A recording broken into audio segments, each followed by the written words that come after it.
Thank you for staying with us. This morning, I feel like a rant, but in key. You see, this is a bit of a diabolical. The Black Stars yesterday got me in a certain mood. My mood is a bit, I don't even know how to classify it this morning, but you know what? Let me stash that. A very good morning to you. Welcome back on the AM show. It's time now for the news review. And you know, the segment is always brought to you courtesy of Endpoint Homeopathic Clinic. They're offering you the same thing as always. I mean, there's a plethora of healing that they can offer you, a plethora of remedies, I should say, they can offer to you. But they're offering you free screening if you're a man and you want to check out your prostate screening for free. If you're a woman, you want to check out what's going on with your fertility status. That too, for free. And here's where you can locate them. Many places. If you're here in a crowd, Spintex, opposite the Shell signboard. That's where you can locate them. There's also Kumasi in the Ashanti region, Krodomabwe here behind the Angel Educational Complex. In Takrade Western region, Anaji Estates. Then there is Tema, back into the Greater Accra region, Tema Community 22.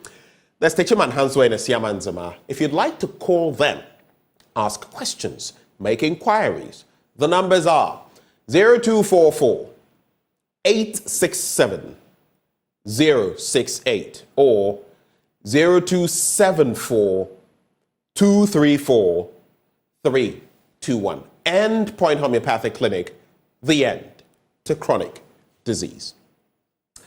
My guest is standing in the wings, waiting. And speaking of wings, Black Stars. I can't get them off my head. Black Stars. You know, someone posted something. I just want to shoot it to you as we start the news review. Send me your thoughts.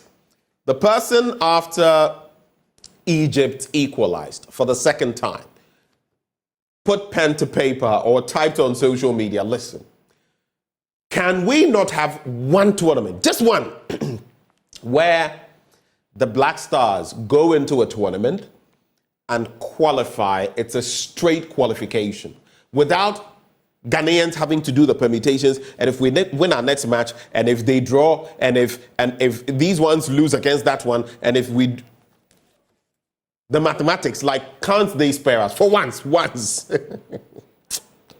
You know, so Asemna Ebutu, wherever we pass, look, I'll say it. I know some people will not be happy, but some of us, I was praying yesterday. God is my witness. I was praying at a point that the Black Stars would win. I was praying again at the tail end when it entered the 93rd, 94th minute that, look, there would be some miracle. I was hoping Kudus could net that hat trick. Unfortunately, it didn't happen. Wishes aren't horses, and sometimes you must put in more effort. But I don't know what it is. The economy, not doing well. Many aspects of our national life, not going well. The little too that the Black Stars can do to bring us joy. And Onzua, Bobo. Well. Let me find out from my guest what he thinks about our performance yesterday and whether that was a glorious opportunity missed. Dr. Michael Ayamga, is a senior lecturer at the University for Development Studies. Good morning, sir. Good morning, Ben, and thank you for having me. Right. Did you watch the match yesterday? Oh, definitely. By 7:30, I was done and then in front of my TV looking because, of course, as a stakeholder in football, and the performance of the Black Stars improves the market for those of us hoping to ship our young talents abroad. So yesterday I was there, and I wasn't expecting too much because of, for obvious reasons, but as a Ghanaian, you are there hoping that they will give us something to lift us above the current challenges and predicaments we are facing in the country. And they didn't. Of course, if the president can't, why should they? It's just a matter of reality. That's the state of Ghana today. But I must be honest with you, what happened yesterday didn't start yesterday, it started years ago. And I have been telling somebody that in football in Ghana, they say it's mafia. And I tell people that it's science and it has principles.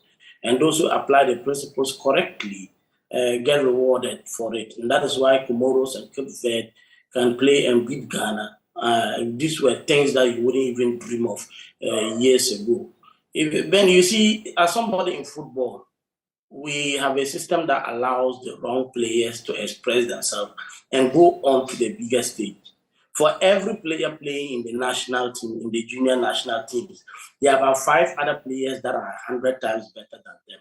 And those who get to express themselves are those who are owned by people in football who are in authority and all those things.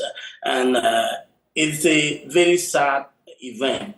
So at the end of the day, these guys manage and go out of this country. They are in the fringe of clubs in Eastern Europe and other things. And we are not able to get a very formidable squad. It is unthinkable that Ghana, that is used to be a very strong powerhouse as far as football is concerned, is now struggling to qualify in groups that contain minnows like Cape Verde and Mozambique, Cape Verde. You would think that, okay, the Pharaohs of Egypt, 8-time winners, so yes, you must give them some respect, but you're getting beaten by Cape Verde. I mean, we escaped by the skin of our teeth against Egypt because at a point they could have netted again against us. But how do you blow a lead like that? Well, 1-0, they equalized, and then we score. It takes seconds, literally, 2 minutes thereabouts, and they are back on the score sheet. And you ask yourself, it was as though Kudus were doing everything to get us there, and then the defense also said, oh no, Tofiakwa,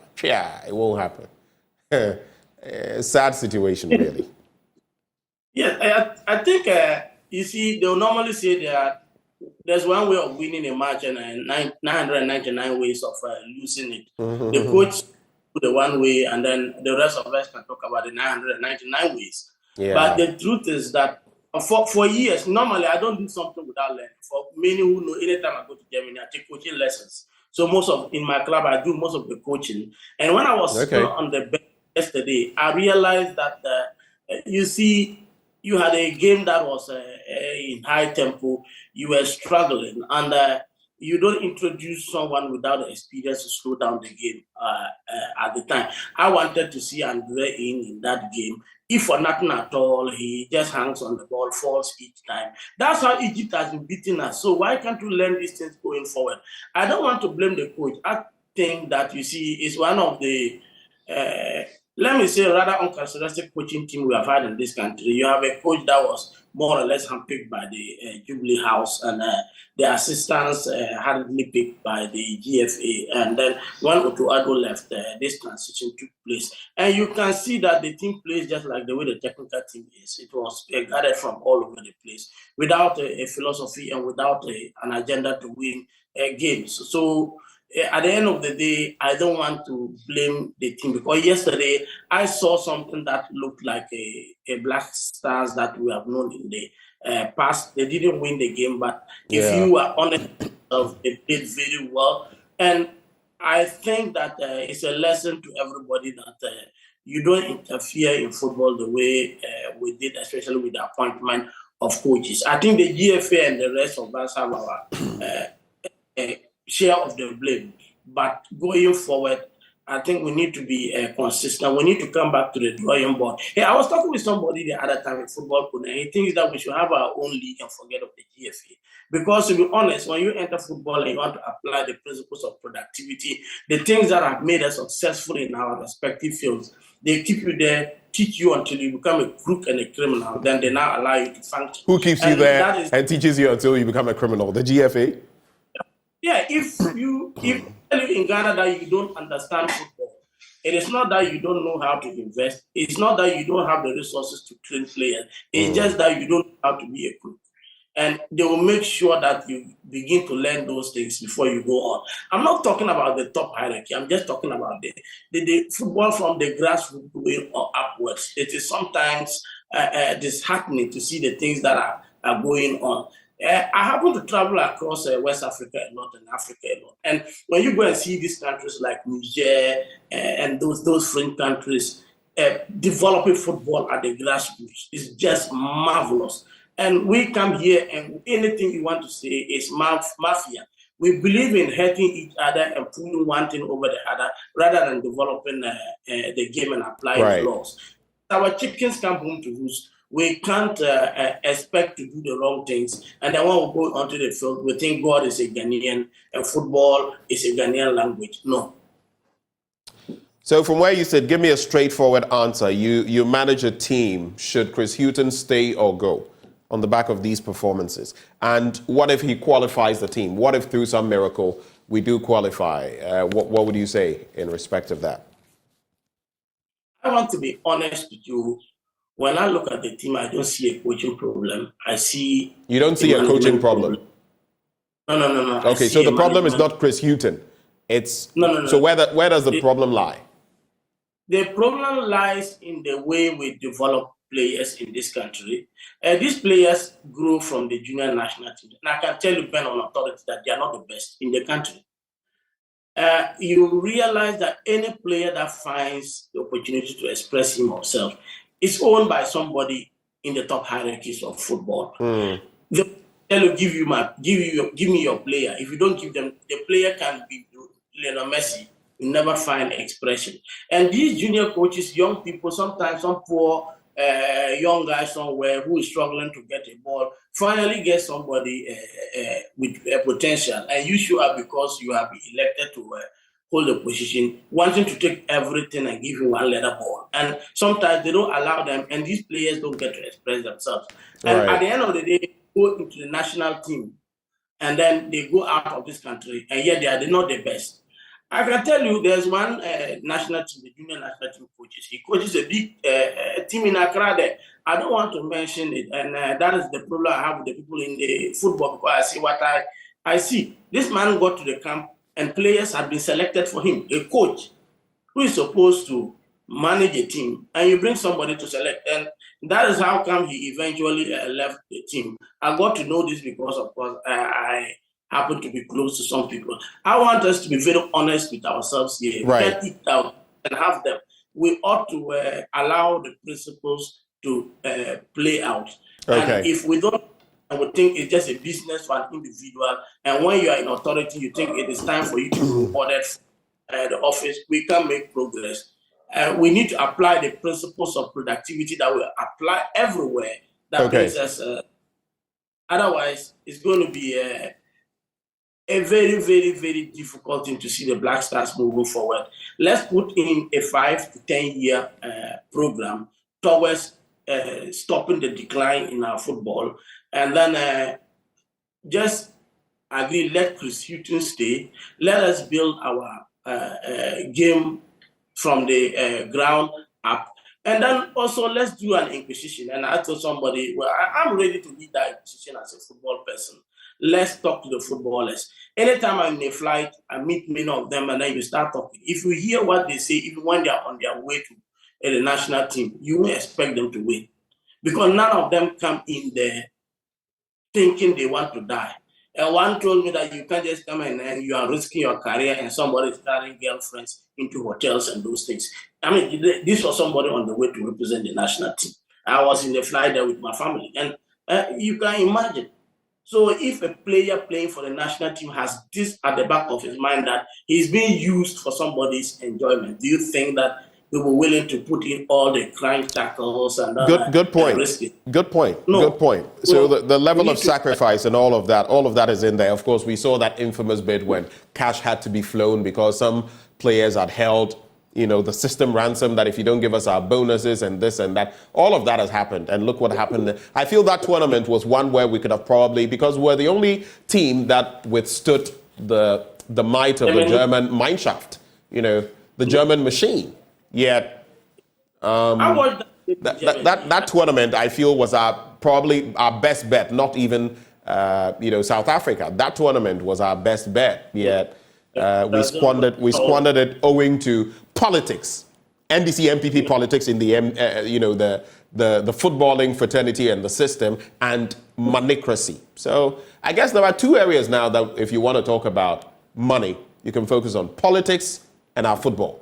I don't want to bring in boxing and say sports generally. Politics and football. I think that's where it's gone now. But let's get into the papers. Later, should I forget, I also want to run by you. I'm sure you've heard of the president's latest comments about Ekumfi.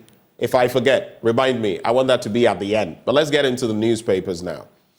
Daily Guide, government transport operators tango over fare increment. I had a conversation yesterday with the Deputy Minister for Transport, Al-Hassan Tampuli Suleimana, and those in the driving fraternity.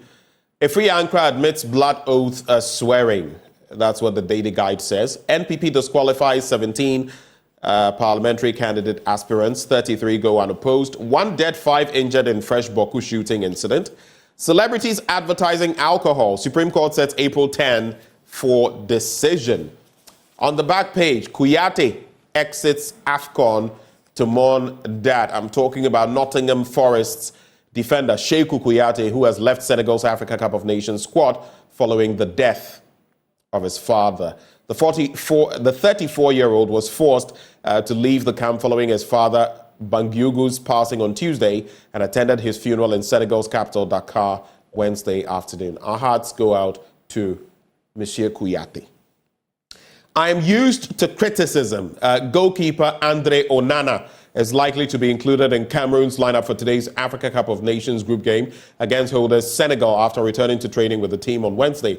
Onana missed Cameroon's opening match of the tournament in Côte d'Ivoire on Monday after he was allowed to stay at Manchester United and play in their 2-2 draw with Tottenham Hotspur on Sunday. He then flew by a chartered plane and now he'll play for Cameroon in the next match.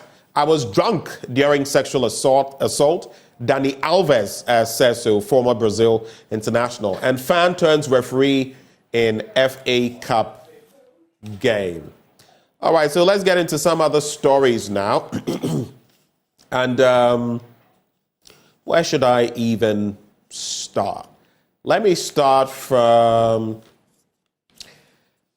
NPP disqualifying 17 parliamentary candidate aspirants. A total of 17 aspiring parliamentary candidates of the ruling NPP have been disqualified across the country, with 33 others going unopposed.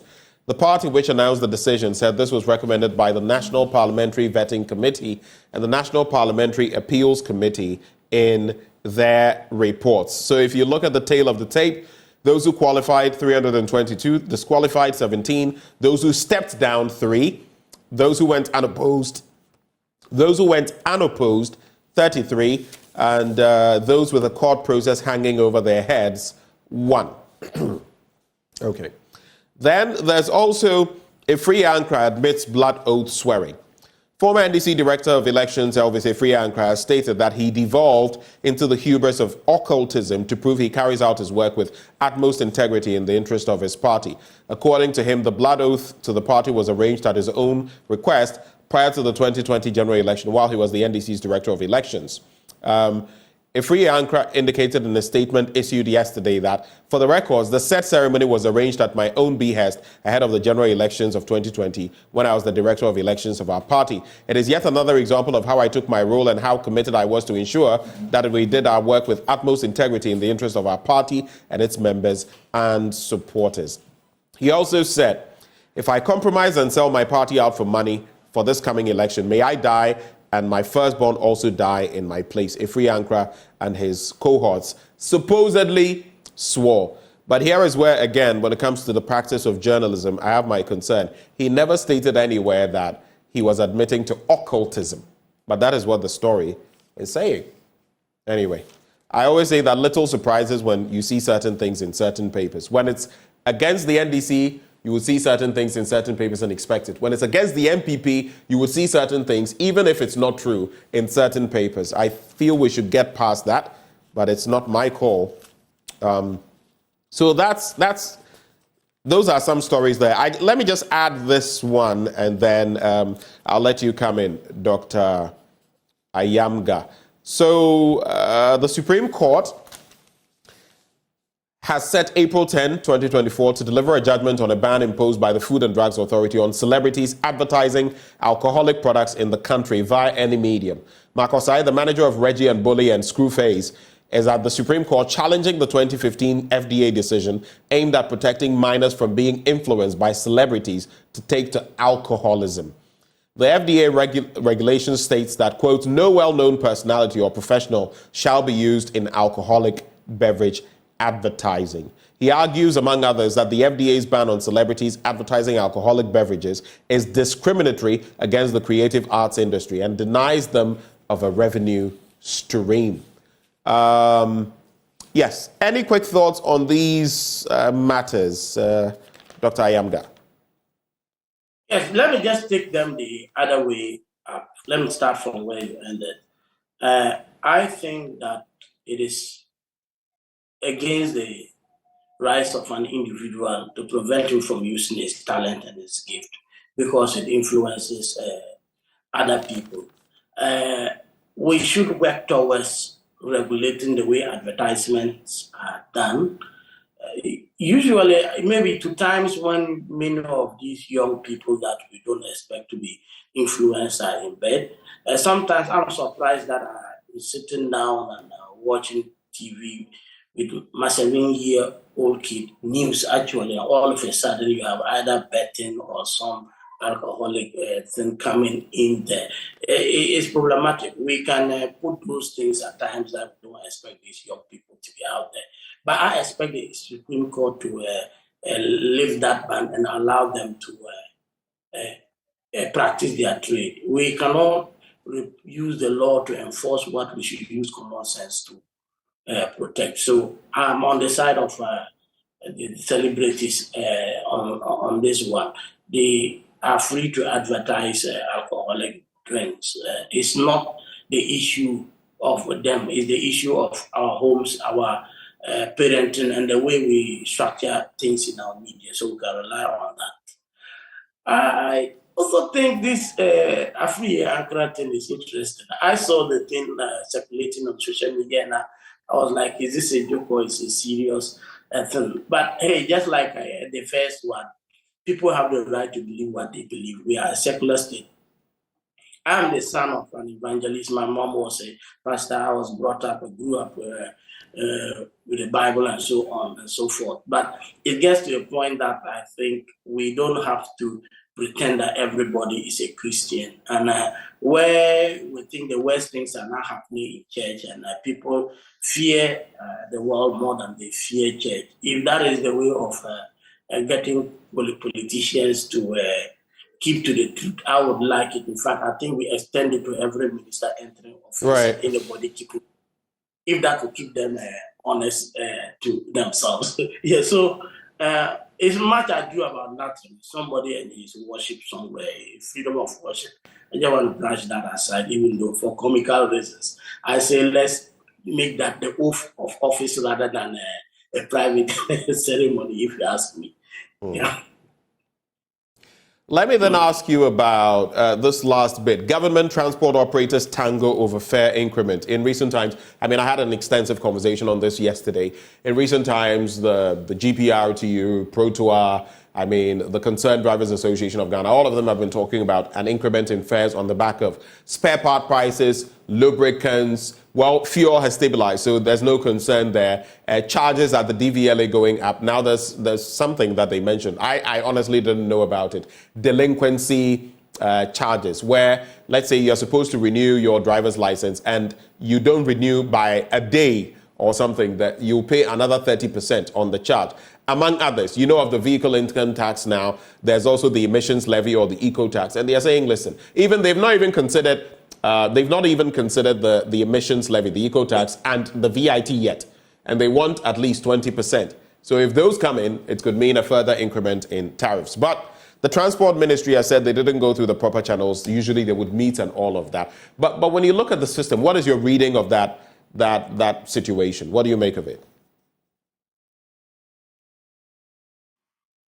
Yes, Ben, I also think that it has to get to a point where we get out of these things. We need to create alternative transport means. And people are in an open economy. Demand is determined by price. So sometimes I'm surprised that we have to go and sit with them and force them to operate at a certain level. It's just because we are not investing. If we had invested in, let's say, our railways and the public transportation system, the transport owners are going to definitely price to ensure that they stay competitive to other alternatives. So I think it's neither here nor there. But on the merits of it, the cost of owning transport and operating transport has been increasing. The taxes meant that profits are more or less wiped out, and every day something new comes up. It's a vehicle, and if you are operating it and you are not making profit and making savings, it breaks down and you have to go and borrow money to fix it. So I think that the transport operators have a case. On the other side, I'm scared of what do to the economy, because anytime transportation prices go up, it drags everything along, and it's going to, for example, hit food prices seriously, hit those at the margins of the economy seriously, and the earlier we start working towards a more robust transportation system, the better.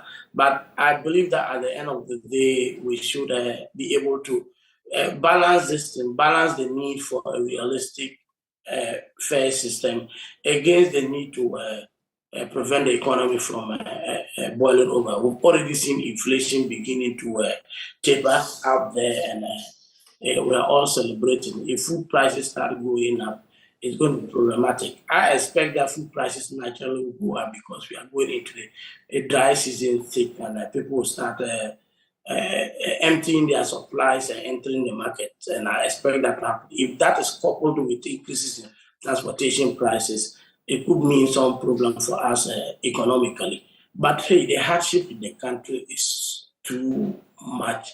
You just can't believe what people are going through. So instead of maybe trying to prevent the market from telling us the state of the economy by forcefully getting transportation owners not to charge realistic and operational prices, we should do something more concrete to improve the economy.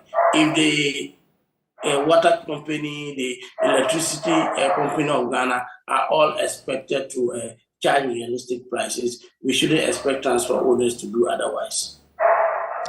All right. The Ghanaian Times newspaper now.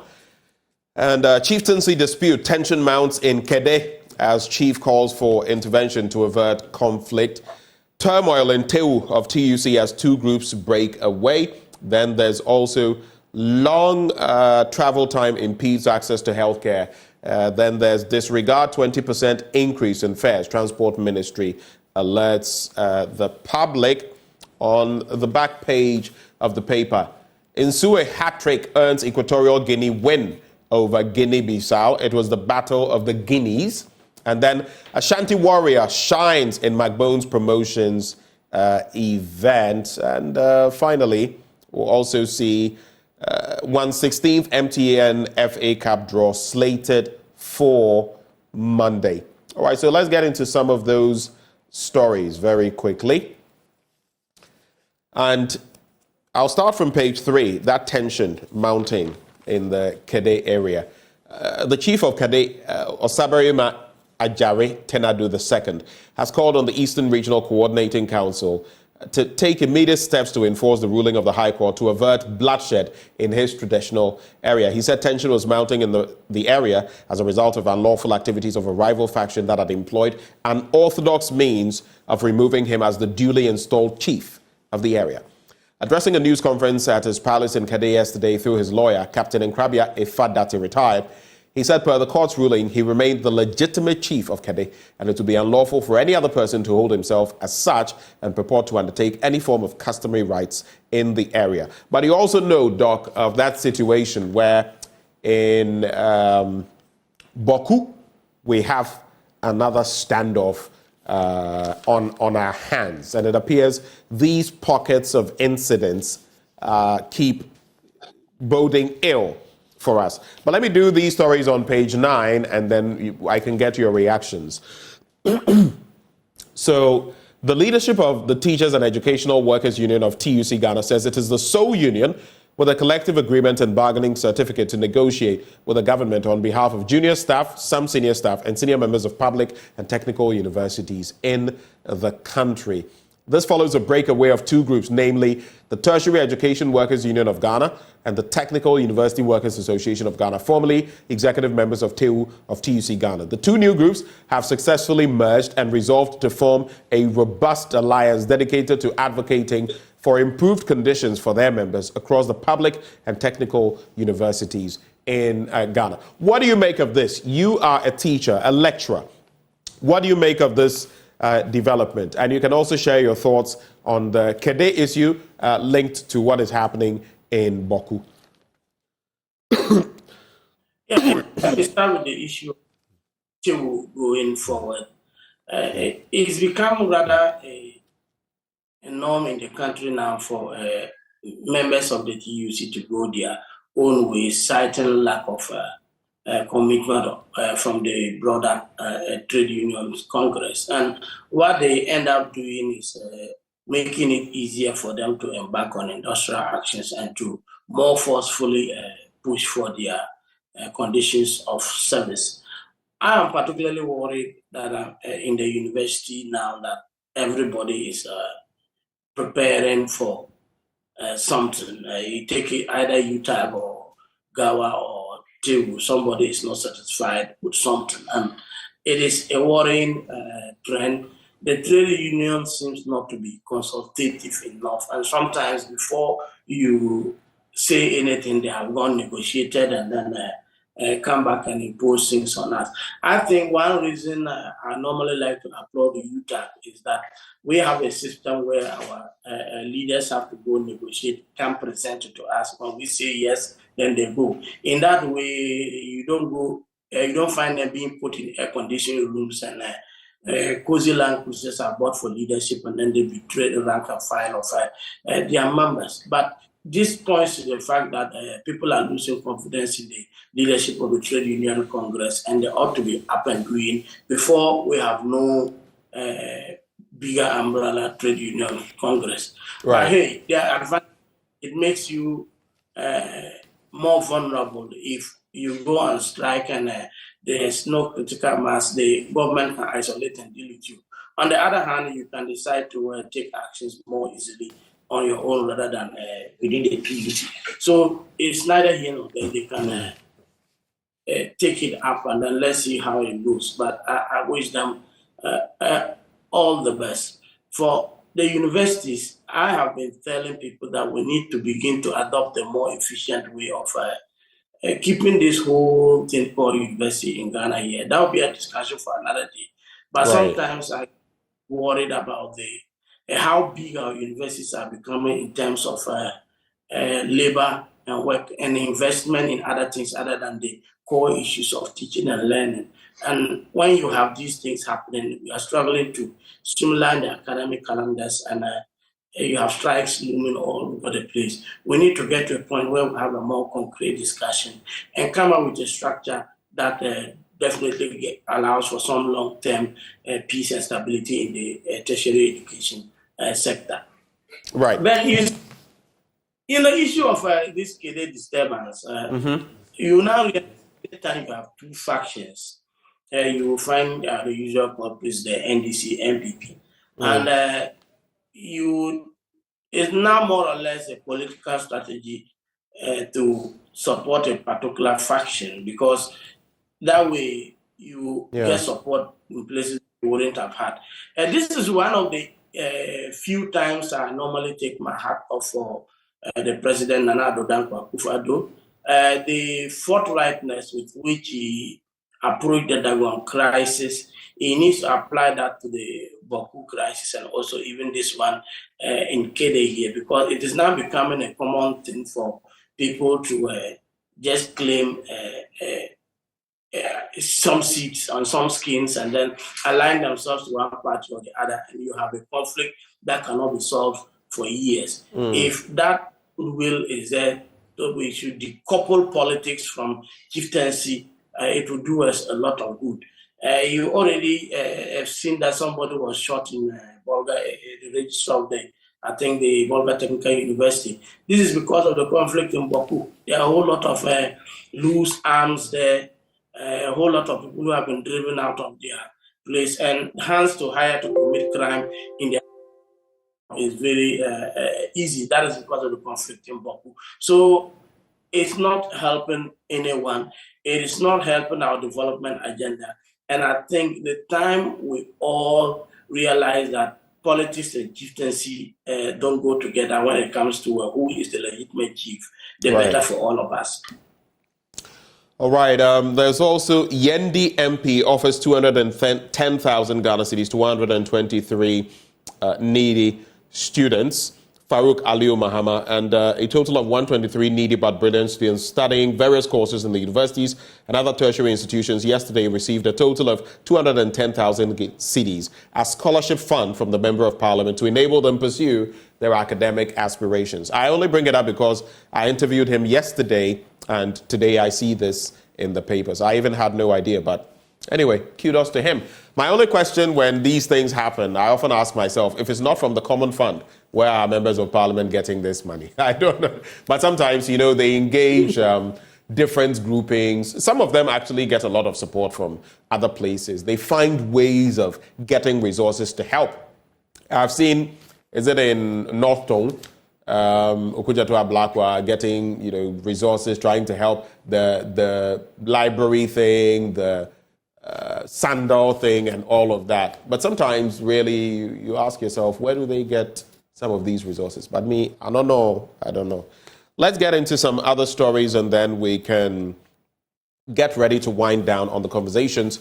There's also this one. Maybe I should take this one first from the Ghanaian Times. Last one. The Ghana Demographic and Health Survey has identified inadequate health facilities in some parts of the country as a major factor hindering access to healthcare, particularly among women and children. The population-based survey designed to monitor progress of health service utilization and management to inform decision makers said on the average it took between 30 minutes to 2 hours of travel for citizens to access the nearest health facilities, thereby undermining timely and quality delivery of services. So in this country, if you have an emergency where you need to get to some medical attention in 5 minutes, it's very likely you may not get it because of all of these hindrances.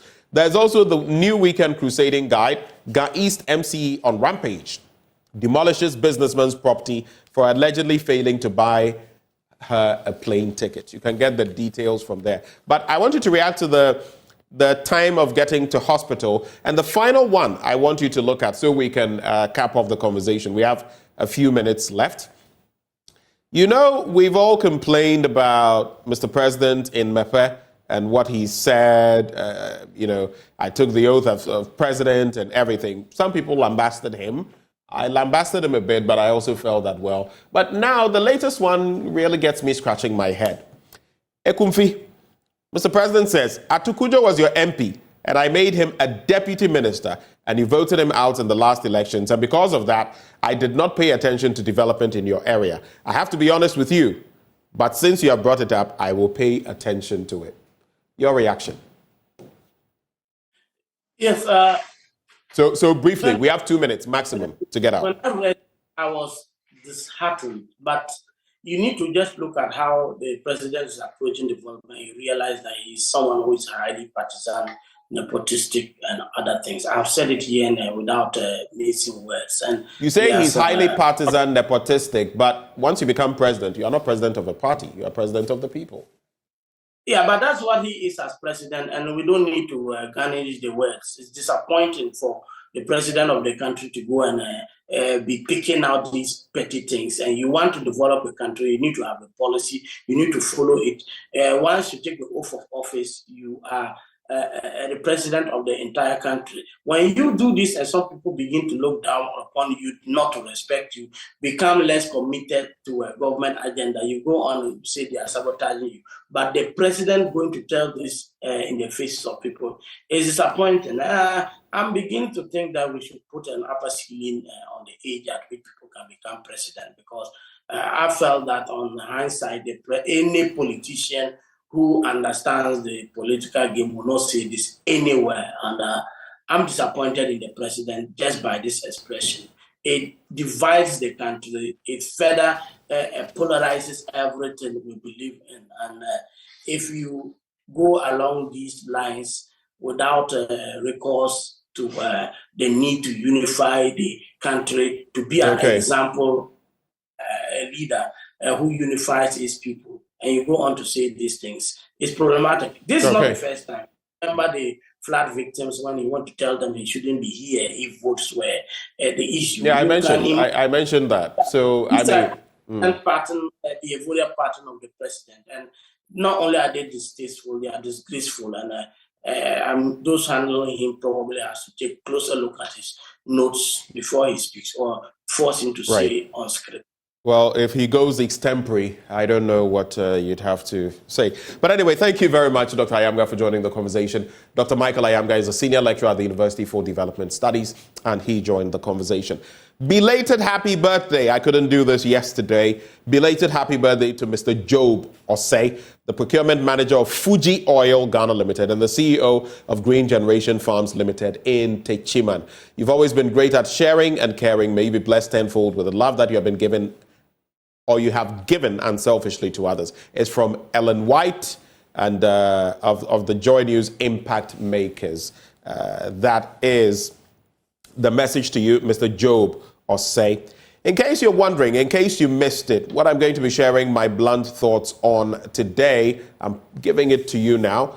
Loose talk. Yes, I'm going to be talking about what the president said. It's one of the things. Loose talk and a broken economy. Ghana's twin headaches. It doesn't mean those are our only headaches, but at least I'm singling out those two for today. Before we veer into sports and all the talk about the Black Stars and Yebeko Anase Yenko, yes, the mathematicians, start working it out. If Mozambique loses the next match, if Cape Verde does this to Egypt, we'll find out. We'll get there. But Endpoint Homeopathic Clinic helping us to bring you this segment. And they're offering you, if you're a man, prostate screening for free. If you're a woman, fertility screening for free. Here's where you can locate them. Here in the crowd, Spintex opposite the Shell signboard, Kumasi Kronum Abwe here, behind the Angel Educational Complex, the Stakrade Anaji State, Tema Community 22, Techiman Hanswe and Siamanzama. Their call lines, two of them, 0244 867 068 or 0274 234 321. Endpoint Homeopathic Clinic, the end to chronic disease. Bringing us to the end of the news review. Up next, yes, share your thoughts with us in sports. Will the Black Stars make it? I still hope they do, but these are tricky times. We'll be back with sports.